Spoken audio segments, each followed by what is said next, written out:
Welcome back everyone, me again, Matt. Hope you're having a good time, still crunching through this horrible coronavirus crisis. Let's hope you're all staying safe and healthy. But today we are talking about tracked vehicles once again, and from the Asian Pacific side, from Japan, the Type 89 infantry fighting vehicle. A vehicle that, once again, I was very much confusing with other vehicles out there today, especially the South Korean vehicle that we just discussed previously on another video, which you can go check out in the link here, is the K-51. I actually just totally thought they were the same thing, and they're not. They're totally different, and we're going to talk a little bit about it today. So this vehicle is one of those rather unassuming vehicles that sort of passed through history kind of unnoticed. It was never exported or saw combat. It's just your typical late Cold War era Western IFV with some interesting aspects, but nothing that would really make the history books. It has one rather unique characteristic though, which we'll talk about in a second. The Type 89, much like other Western designs of the same class, came to be a replacement for the obsolete APCs, in this case the Type 60 and the Type 20 and 73. They were designed to be deployed for the battle taxi doctrine in mind, under which, simply put, a lightly armoured and poorly armed APC carries the troops to the front, drops them off and retreats with no true firepower to provide to the troops in front, which designates it then as an IFV. The post-war Japanese military, established specifically as a defense force only, was, of course, heavily influenced by the Americans as well as the rest of the world, and it was therefore only logical for them to follow the world trends. With the appearance of such vehicles as the Soviet BMP-1, the era of the IFV had truly begun, and the Japanese did not want to stay behind, even though, due to various constraints, likely of monetary and political nature, the development of such an indigenous machine came later than in some of the Western countries.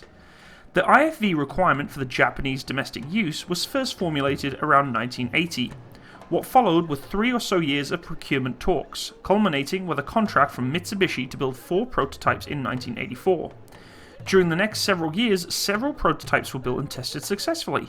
The vehicle was then officially accepted into service in 1989 under the designation Type 89 IFV. The Type 89 weighs an impressive 27 tons and carries a crew of 3 men. Gunner, commander and driver, along with 7 troops in the back fully equipped. As protection goes, the Type 89 is remarkably thin-skinned and thus very vulnerable to any sort of threat. The basic arm is steel only and protects the vehicles from small arms, approximately Stanag 4569 level 3 protection, which is against 7.62mm armoured piercing bullets. Some sources incorrectly state that the armour is made of aluminum, but it seems while that in fact it does have some sort of aluminium/aluminum liner inside, the main armour is still indeed made of steel. The vehicle does, however, have some additional protective elements, including a laser warning system, a standard NBC protection system, which you see in most infantry fighting vehicles because there's no point in carrying infantry, you can't protect them from chemical warfare. Smoke-related launchers, which are pretty standard. The Type 89 is powered by the Mitsubishi 6 SY31WA turbocharged diesel 6 inline cylinder engine with a 3.0-litre engine capacity, which is producing around 600 horsepower. It's paired with a Hitachi automatic transmission and allows the vehicle to go a fairly impressive 70 km an hour. But be aware that this vehicle, only weighing just over 27 tons, is not exactly impressive to the highest standards of IFV vehicles we're seeing coming out today. Strangely enough, in Japanese culture, you don't ever expect, a vehicle to be retreating faster than it advances, considering, the military history of Japan. However, the high maximum reverse speed on this vehicle is 42 kilometers an hour. But generally speaking, the Type 89 is not that all fast off-road, and despite its appearance, it's not amphibious at all. It can't even be upgraded to become amphibious. And last but not least, there's the firepower of the vehicle. The Type 89 IFV has 2 weapon systems, a 35mm cannon and a pair of JU MAT 80 GMs which can be launched at a range of up to 8 kilometers. The Swiss 35mm L90 KDA automatic cannon is a licensed production for Japan. It has a dual feed system, which means that it can switch between ammunition types almost instantly, allowing it to fire HE, high explosive and other types of ammunition. The ammunition carried is around 217 rounds. It's stored in the back of the turret safely. It is fully stabilized and the rate of fire is around 200 rounds per minute, which is fairly impressive, and it can elevate to 60 degrees plus and depress to 9 degrees minus. Now, from the information that I could find, the gun is controlled by a fire control system that is notably quite obsolete to modern day fire control systems, and that does by all accounts not seem to be very advanced. Contrary to the reputation of Japan as a technology superpower might suggest, unfortunately they're just not on par even with some of the earlier Bradley type FCSs. The gun fires two types of 35 by 228mm ammunition. Firstly, there is the APDS, or Armored Piercing Discarding Saber round, which is an armored piercing round, which can fire at 1,385 meters a second. When fired at 100 meters towards the target, it can likely penetrate up to 110 millimeters of penetration of armor. At 1,000 meters, it's been destined to hit at only 90 millimeters of armor, which really isn't much. Some sources claim that 100 millimeters at 2,000 meters is possible, but I would say this is fairly unlikely considering the data I just gave you. There's also the high explosive round, which can fire at 1,175 meters a second, which carries 112 grams of explosive charge.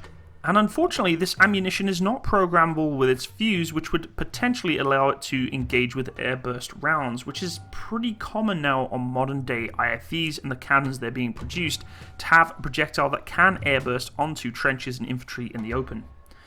The JU-MAT missile is not extremely advanced either, and is roughly on par with the 1980s TOW platform. Much like the TOW, these missiles, also referred to as the CAM-9s, are wire-controlled, and the operator has to be aiming at the target for the entire duration of the flight. These are 152mm diameter missiles weighing 15.7 kilograms each. They have the range of roughly 4 kilometers, but there has been an upgrade package that can push them to 8 kilometers. Their flight velocity is around 200 meters a second, and they are available with two types of warheads. A standard heat round, or high explosive anti-tank round, can push through around 400 to 450mm of normal rolled homogeneous armor penetration. The SAP frag, which is a small semi-armored piercing round with fragmentation, has very low penetration but very highly deadly against anti-personnel effects. It is intended against the Soviet and Chinese landing vessels if going against land or surface-based assaults. It's worth noting that the launchers, one on each side, do not depress or elevate. Instead, they simply elevate slightly and then launch the missile. All in all, the vehicle is rather unremarkable. What is remarkable, however, is what happened after 1989. Initially, 300 vehicles of this type were ordered, but after the collapse of the Soviet Union, this was of course well before the rise of China, the need to build a large number of IFVs was all but evaporated. Combined with Japanese economic recession of the early 1990s, it would seem that the cancellation of the program was all but inevitable, but it just didn't happen. Instead, Japan chose to build a relatively small number of these IFVs, 68 to be exact, between 1989 and 2004, with a rate of 8 in 1989 to a mere 1 to 2 pieces by 2004 per year.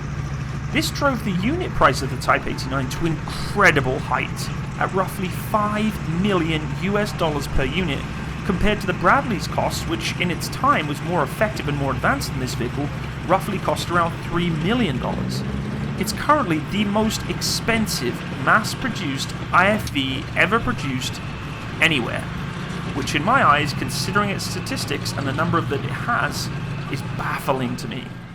It's assumed that the Japanese did not simply keep the plant alive and the workers there employed, but the costs were nevertheless staggering even for the Japanese. The plan to replace the older APCs mostly failed due to the budget restraints and the older APCs to remain in service, waiting to be replaced by a next generation vehicle. As for the Type 89, an artillery piece, known as the Type 99, the 155mm self-propelled howitzer, was developed from it in the 1990s, and joined in service by 1999 with around 100 of them built. Unfortunately, the vehicle really did not get much of a grand scheme of features on it. It was very low-key, very standard, and it didn't have anything that really set it apart.